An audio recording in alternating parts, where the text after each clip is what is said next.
All right, so Kirby, there's a debate on YouTube where people, especially real estate investors, are debating where owning your own home would be better than renting, and then others are saying renting would be better than owning your own home. What is your take on that? My take on that is, first off, we already established in the previous video that owning a home you live in is not an investment because it doesn't bring in cash flow. And of course, Right. all the responsibilities different between a renter and an owner. And then if you didn't see the video, you can look right up here or over there or somewhere in here. It'll pop up in the box of the previous video. That's Right. right. Put it somewhere. Yeah. But it is, so we know the difference between what an investment is and what an investment is not. But the reason why it's an investment because people only look at the appreciation. But the only thing people have to do is do a little math. Again, men lie, women lie, numbers don't. Real estate agent gonna tell you it's a great investment. America's gonna tell you it's a great investment. And you know, everybody's looking for that American dream. Right. Me, when it comes to home ownership, it's you should want to own a home because you want to own a home because you like the area, you like the neighborhood. Uh, let's say in your situation, you know, your wife, family, you want them to stay in this area, you want them to be financially secure and have a house, and you don't have to, you know, worry about them losing the house once you pay it off. That's the thing. But when it comes to the investment, there is no debate mathematically which is an investment and which one is not. The thing that I will always say is there is not much different, but no, there's not much difference between renting and paying a mortgage on a house. The only difference is who's responsible for the liability, who's responsible for the roof, who's responsible for if the garbage disposal goes out. Because it comes down to one simple thing. If you're renting an apartment or you renting a place, a duplex or anything, you're the renter. If I stop paying the rent, I'm going to get evicted. Me as a homeowner paying a mortgage. If I stop paying the mortgage, I'm going to get evicted. Right. So the term of owning a home is only you own certain rights to it, but not the property. You own the right. Yeah, you own the rights to if somebody comes in your house, you can go ahead on. But that's the same thing in an apartment. You know what I mean? Jeez. So yeah. You do get the write-offs of, you know, the interest and the property taxes and yada yada yada. But the write-offs and stuff is not as good as if you own a rental property. The write-offs and all that stuff does not apply. So those are the only real nuances of owning and renting. And like I say, the biggest lie in America is that term American dream. Right. Because there is no big difference. If you cut all the emotion out of it and things like that, there is no difference between renting and owning, but who's responsible for the repairs? That is the only big difference between the whole gambit of those two deals. So for the ones that's on YouTube saying it's an investment because they're looking at the appreciation over time. But if they add in the mathematics of how much interest and taxes as they increase goes in, that profit is not as big as it should be. Like we said previously, the government knows that if buying a house you live in is a great investment, and you know how much that they love taxing people, why don't they tax people who sell their house that they live in? Because they know that the person more than likely paid more into the house than they're actually receiving in that lump sum, you know, up from when they bought it until when they sold it.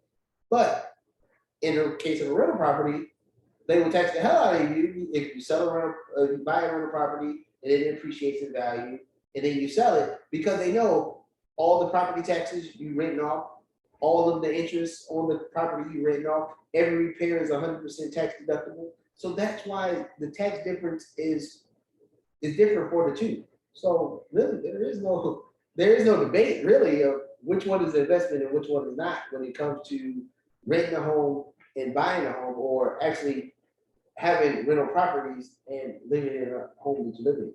But I'm not here to bash and say oh, nobody should ever live in a home. I'm not Grant Cardone on this one. Saying you should always rent where you live, because that's Grant Cardone method. You should rent where you live and then own where you rent out.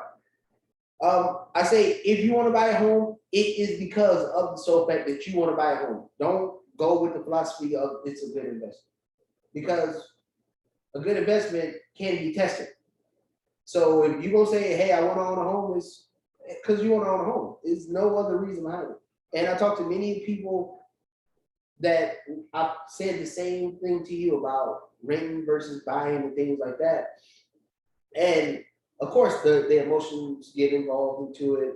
And then they say, well, I just want a home. Well, just say you just want a home. Right. And then after they get the home, then they realize what I said, oh my God, I gotta pay for this, I gotta pay for this. Oh, and I said, that's what I was trying to tell you before. But when it comes to money, and then it comes to certain things that I think in America we're brainwashed to believe, like the American dream, that people want it because they think that's what you're supposed to do. I always say two things I always say. Question information received, and don't follow the big road. If everybody's saying it, then don't follow.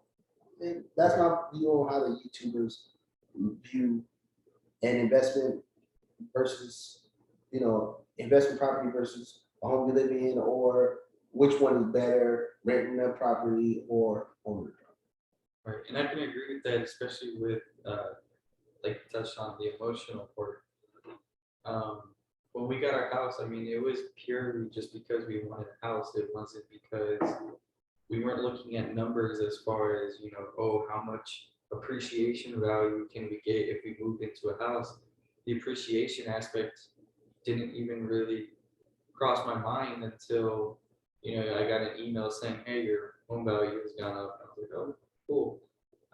Prior to that, it was just the sole fact that we wanted peace of mind, not being around noisy neighbors. Right. So getting our own house was really just an emotional part. It was just we wanted our own place we could call home. But as far as comparing numbers, the rent we were paying compared to our mortgage was, as I mentioned, almost double in difference. And maybe with the way rates are now, rent has probably gone up over there, but it's still got to be way below what we're paying for our mortgage, and our mortgage rate has gone up as well.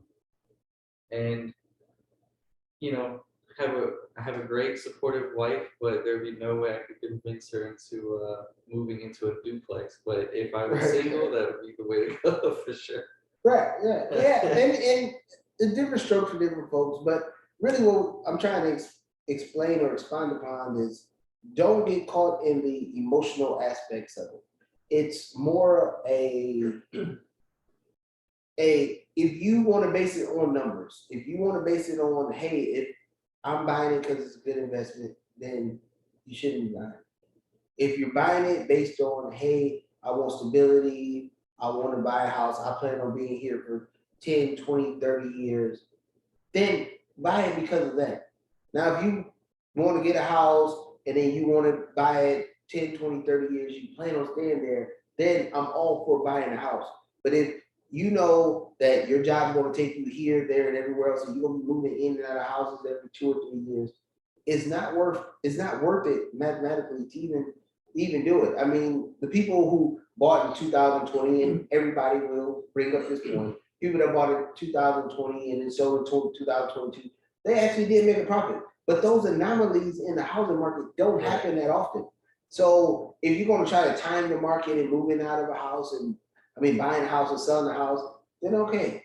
But besides that, it's not a thing that I wouldn't base my investment in my family's life on hey, I'm gonna buy this house, it's gonna be an investment and it's gonna make us millionaires based off of it. I'd rather get a property total separate and rent it out and have the cash flow coming in that will subsidize the lifestyle that we live. Right, and it's a great point that you bring up as far as, if you're going to be moving from location to location because of the job that you work in that scenario, it might be better to rent, because if you're going to be purchasing your own property, there's so much more paperwork and hassle that goes involved in purchasing a home than there is with just simply renting. Right. And the resale value of that home within a year or two, unless there's a crazy, spike in the market like you mentioned, it's not going to be much difference, and you probably just have paid that in interest on your mortgage.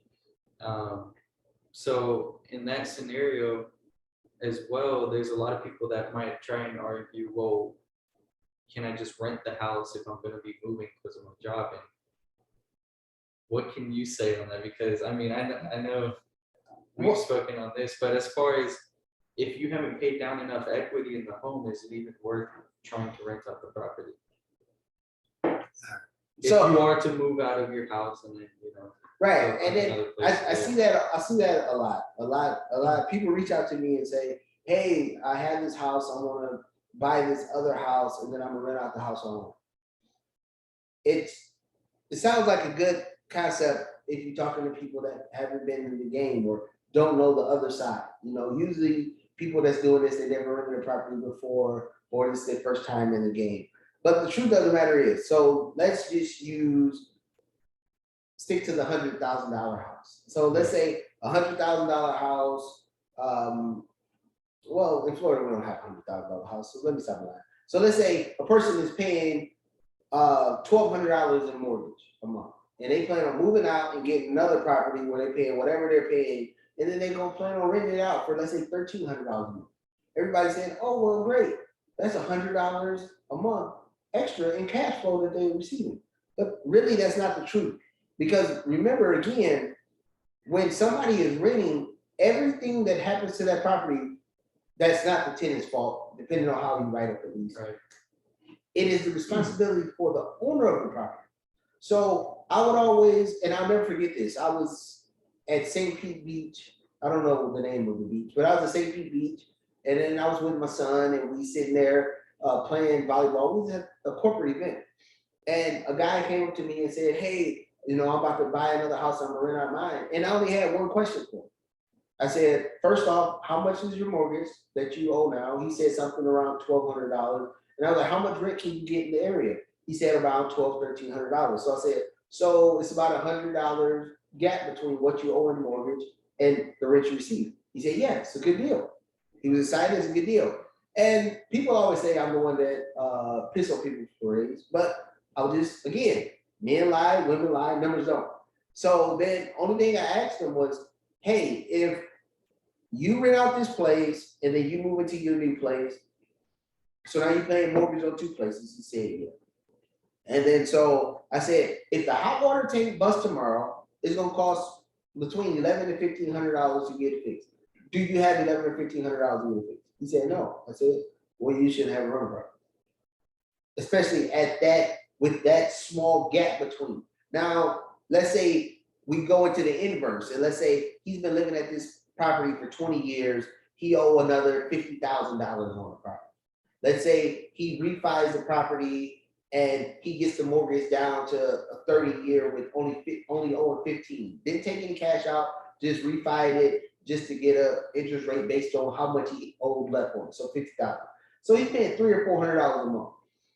And then he rents it out for $1,100, $1,200 a month. Now he has a $600, $700, $800 gap between how much he owed mortgage and how much he received rent. So then he would have funds saved up to purchase a hot water tank if goes out. If the AC unit goes out and he can repair it, carpet needs to repair and stuff like that, he will have that gap then. But just moving out of a house that maybe you lived in 3 or 4 years, you haven't received that much equity on, and trying to rent it out is a terrible idea, because you're putting too much onus on yourself. And then we can get into the single family versus multiple family, but add on to this fact. So let's say that tenant, let's say it went perfect, and that tenant lived there for a year and then moved out. So he received $100 a month for 12 months. So that's $1,200 that's in his pocket. Hopefully he saved it. But so now let's say that tenant moves out and it takes 2 or 3 months before a new tenant moves in. Right. So that $1,200 he made, $100 per month, that $1,200 he made in a year, with that 3 months, it took 2 or 3 months that it took for that tenant to move out, and he still has to pay that mortgage of $1,100 a month. or $1,000 a month. So he lost all his year's profit in 1 month. And then depending on the job situation he has or whatever, so now he got to go dig in his personal funds to cover that mortgage until he get another tenant. So that's why it's a bad idea if you lived in a house for 2 or 3 years and you said, oh, I'm going to rent it. And if now rent values that went up 3-4x, and then let's say in that same scenario, he's paying an $1,100 mortgage, but now the rent is $2,200, then okay, we can talk about something then. But just a $100-$200 gap between how much you can rent it out and your mortgage, that is a terrible, it's setting people up for failure. It's setting people up to get foreclosed on. It's setting people up to sell a house lower than its value because they're trying to get out of the headache. So those are the different dynamics that you have to look at when it comes to renting a house that you lived in and want to get into the rental game. So touching on that, where you mentioned if he's not collecting rents for 3 or 4 months because there's no tenant in there and he still has to pay that mortgage, what is your opinion on single family rental real estate versus multifamily? Well, I have experience in both. And by the grace, and I say by the grace because I have 2 single family units. But ever since I bought those units, the same tenants have lived there. That for the entire time and still there. Great tenants, very great tenants. But I see the danger in buying and renting out single family homes. On top of the dynamic that we just spoke about previously about somebody renting a single family home. If I buy a single family home, and then of course, if you don't know, you got to put down 25% as an investor on the house. So it gives you a bigger gap of your monthly payments to what the rent can be. But the dynamic that I see, or the danger that I see or foresee, is for single family properties, once that tenant moves out, if let's say I'm getting the cash flow in, everything's good while the tenant's in there, and I'm not saving that cash flow for a rainy day, when that tenant moves out, then I'm on the hook for that mortgage until I find another tenant. Hopefully it only takes a couple of days, but sometimes it can take 2-3 months, depending on how it all works out. Sometimes I've heard people that say it takes many months to rent it out. And then, of course, in this dynamic of how high the rental rates are today, right, in Florida, especially in the area where I stay at, it's probably will take longer to find a tenant to rent out that property to. And then that's the headache that I see a lot of people running into. A lot of people run into that dynamic. But when it comes to which one do I prefer, single family homes or multifamily, I prefer multifamily homes 100 out of 100 times. And then the reason is because, so, and a duplex. In my duplex, I've had tenants move out of one side of the duplex. But if I had a mortgage on that duplex, the other tenant could still cover that mortgage while it takes me time to rehab the unit to get it ready for the next tenant to move in. But if I only had a single family, I would have to rehab the unit to get it ready and then pay the mortgage on top of that. So it's money on top of money on top of money coming out of my pocket if I don't have it to cover the cost until I get a tenant to move in. So multifamily works better, especially the more units, the better it is. If you got a quadplex, something I have also, quadplex or something like that, 2 or 3 tenants can move out, and then that one tenant can still cover the mortgage if I had a mortgage on those properties. And that's how it works in the dynamic of multifamily versus single family. Which one is better? Multifamily is always better, and this is something Grant Cardone preaches on. Of course, people get mad because he gets exuberant with it, 32 units, 65 units. But I'm of the belief that 2 units is better than 1 unit 100 out of 100% of the time. And that's why I went into the model of people that's younger age. I believe if they want to get into the real estate game, and it's a financial hack also, is buy a duplex, you live in one side, rent out the other side. Once you get that mortgage paid down, maybe refi for what you owe on it or something like that, and then rent and repeat and go buy another one. You go move into that duplex, you rent out the side that you was living in, and then you rent and repeat. You live on one side, have a tenant. So now you have 4 units, but you're not sitting there as an investor like me. The minimum that I can put down on a property is 25%. 25% each time. So just think a $200,000 unit, adding in fees, that's $60,000, $70,000 per watt, just putting down if I wanted to get a rental property because I already own a house that I'm not moving in. But somebody that's moving into a property, they can put down 3%, 5%, and then keep renting, repeating that, keep moving along with it. But if they decide to say, hey, I'm staying in this duplex and I'm gonna go buy another duplex, then you gotta pay the 25% down. But it's still, if a tenant moves out, you still have the overhead of the other tenant still covering the mortgage, covering the repair costs and things like that. That's why multifamily investing is my preferred method, and it leaves a lot of headaches out of it. So for the comparison of single family units or single family homes and multifamily properties, which one from your experience costs more, and say which one brings in more rent? In most cases. All right, the cost for multifamily will, well, I would say a cost of a multifamily is higher than a single family, but that's not always the case. That's not always the case, because understand a single family house is usually based on, if you're buying a single family house to rent it out, is based on a comps in the area as if you're living in the property. So what I mean by that, so let's just say your neighborhood. If I wanted to come here and buy a rental property, single family, I got to pay what people are paying to live in the neighborhood. So $200,000, $300,000, $400,000 for a house, and then I'll get rent's probably like $1,500, $1,800 a month, and that's not really dynamic. When they start getting to multifamily properties, you're buying the property based on the revenue, because that's the only reason why you're buying the rental property, especially when you get to multifamilies, is you're buying the revenue that it generates. So you're just paying a multiple on the revenue. So case in point, I'll give you an example, real life example that I had. So I believe I was in the Netherlands at the time. I was on Zillow and I seen this property. The guy had it for sale, duplex, great area.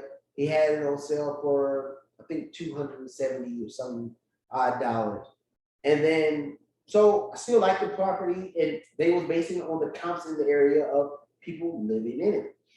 And then so I reached out to the realtor. The realtor was telling me the same thing, and based on the comps in the areas of how much, the properties are going in the areas. But what I did was I asked the realtor for the rent rolls and things like that, and I ran the matrix on the revenue that was being generated from the property. And then I told the realtor, because he had one tenant, it was a duplex, so he had one tenant paying close to market rate, and he had another tenant that was paying way below market rate. And then so I added the numbers together, did the matrix on it, and then I said, based on the numbers, this property is worth $215,000, $216,000. Of course, they had a conniption fit and all that. And then so what I said was, hey, why don't we do this? We will call a property appraiser. You pick them, I'll pay for it. We call a property appraiser, and then whatever the property appraisers say, then that's what we'll go on. So they agreed to that. Property appraiser comes and he said, he said two things. Based on this property, if you was living in it, and that's not the jargon used, but just a living in property where the family's going to live in, this property is worth $260,000. Then he had another model based on revenue off the rents that were received. This property is worth $216,000. So of course the appraiser presented this to the seller, and the seller said, well, I can't poke the bear and I can't argue with an expert. And he figured the property appraiser was the expert on it. And he said, okay, I'll sell it for $216,000. And then I bought the property for $216,000. And then of course, on top of that, did repairs, raised the rents. And actually that tenant that was paying way below market rent, she was probably in there for about 2 or 3 more months, because we was raising rent and her lease was coming up. So we raised the rent, and then we just put her on a month-to-month lease. So, make it equitable for her to move out when she was ready. And then now both properties are at market rates. And now that same property that I got for $216, is worth about 450,000. So that's so I actually really like this topic because there's a lot of confusion on it from people on how to actually value, say, a rental property, where it's completely different than, say, a single family home, where, as you said, the houses in this neighborhood are running between $300,000 to $400,000, whereas the rents you might be able to get 2,000. Whereas in a multifamily unit, if you're an investor and you're looking at a multifamily property, can you tell the audience how you would actually value that and how it's actually going to be sold amongst investors? Well, of course, every investor have their own different dynamics and things like that. So this is just what I do. It's a quick brain flip for me, is just to say if the price is even in a ballpark or something that I'm thinking of. Now, of course, it ebbs and flows by how the market conditions are.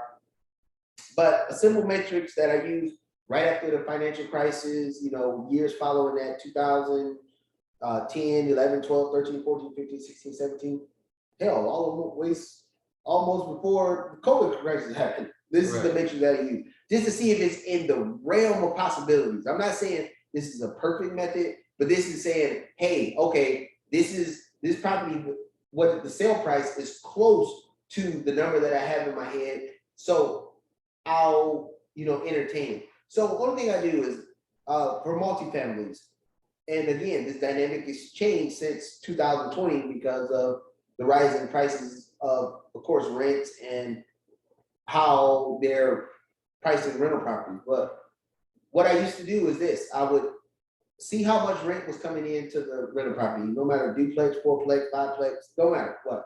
I see how much rent is coming into the property. So let's say if it's $3,000 a month coming into the property. Only thing I would do is times it by 10 months. And the only reason why I'm timing it by 10 months instead of 12 months is because 2 of those months, with all that rent that's coming in, that's going to be going towards property insurance and property taxes and things like that. But so the total rent coming in for the month times 10 months times 10 years. And then that's how I would go on it. So if we get in $3,000 a month in a multifamily, then I times it by 10 months, then I times it by 10 years. So that's $300,000. So if a property is going below that price, then you got me interested. If it's going above, but it's close to that realm, so we in the ballpark, so we can do a deal, and then we can sign a contract, and then we can negotiate on the price from there. But if it's $3,000 a month, and then they selling it for $500,000, $600,000, $700,000, I'm not going to entertain it because it's not worth my time to try to convince them to come down. And in the rental game or buying rental properties, you never want to pay list price. That's one. The second thing is you don't want to waste your time on something that's insurmountable. Like having a guy come down, if they got it for $700,000, they only bring in $3,000 a month. Having them come down $400,000 or $500,000, they're never going to do that. I mean, it might sit on the MLS for forever, but it's not worth your time to try to convince them to come down. I remember about a month ago, I saw a property that I liked. They had a price on there. It was close to my matrix, especially if I rose the rent or if I would raise the rents on the tenants after the fact. It was close to my metrics. And then so I reached out to the real estate agent and I said, hey, I'm willing to offer this price. Of course, he came down some and wanted to negotiate. No, I was just giving him my best offer.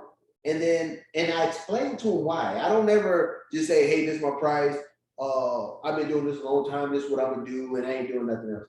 I gave them my price and I explained to them the numbers, why I was only offering this price. This was my best offer. I couldn't go higher because it is way out of my realm of possibility. And then they probably laughed at me and said, no, we're not doing that. And magically, that same property a month later is still sitting on the market.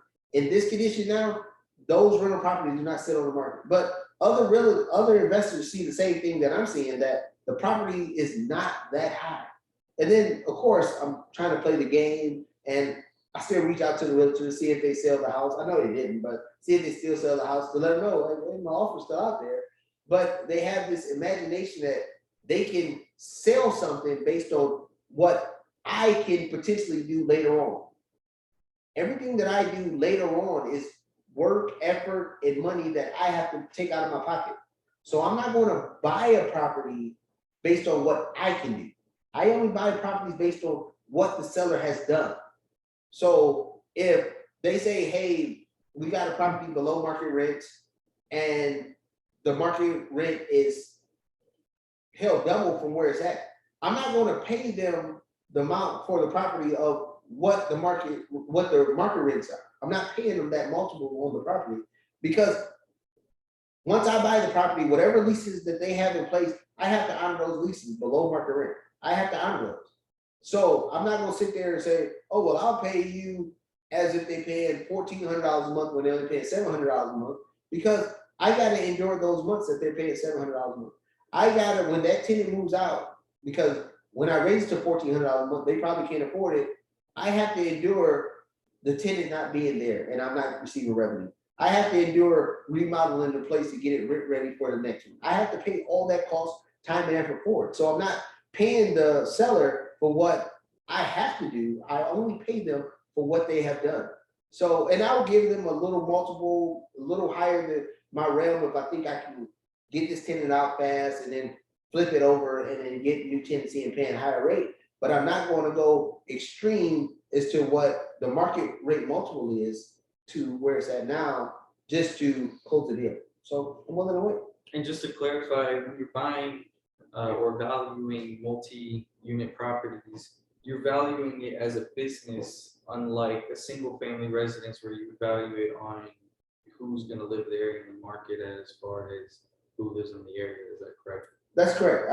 I only value it on the revenues that it receives. I value it just as a business, just like I believe that it's easier to buy revenue than to create revenue.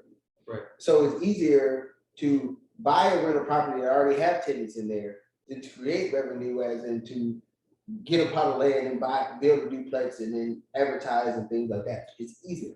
And I just wanted to talk on that because a lot of people are so familiar with single family residences being sold, or valuing a property based off of the home they would live in, where marble countertops or tile flooring will add the value. Whereas in a rental property, a multifamily property, correct me if I'm wrong, but you're really just looking at what rent it's bringing in. You're not worried about. Of course, you want the tenants to be comfortable in a living condition, but the glamour within the property is not the interest of the investor. It's the rents that are coming in. Right, and that's the only thing that matters to an investor is how much money they're receiving. They're not sitting there looking at. Of course, they're not going to go, depending on the investor, they're not going to go buy a property that's in a war zone where shooting, police violence and things like that.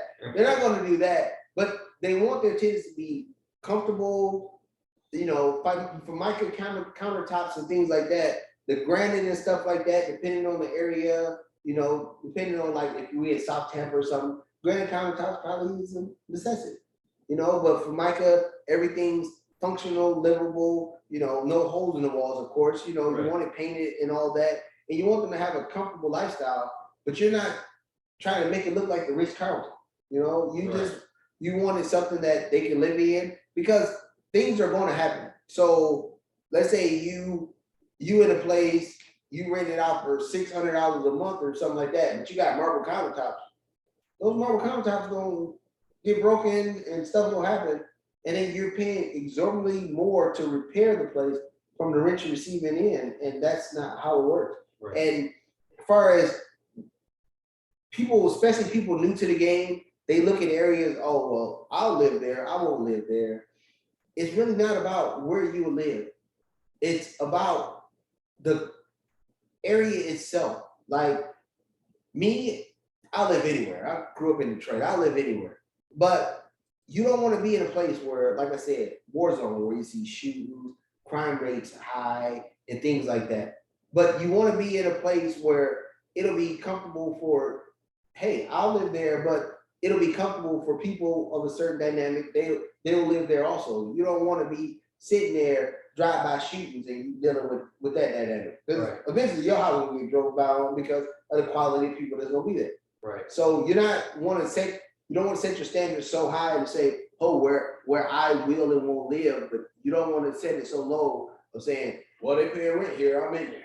No, that right there will put you in a bad place. It puts you in a very bad place.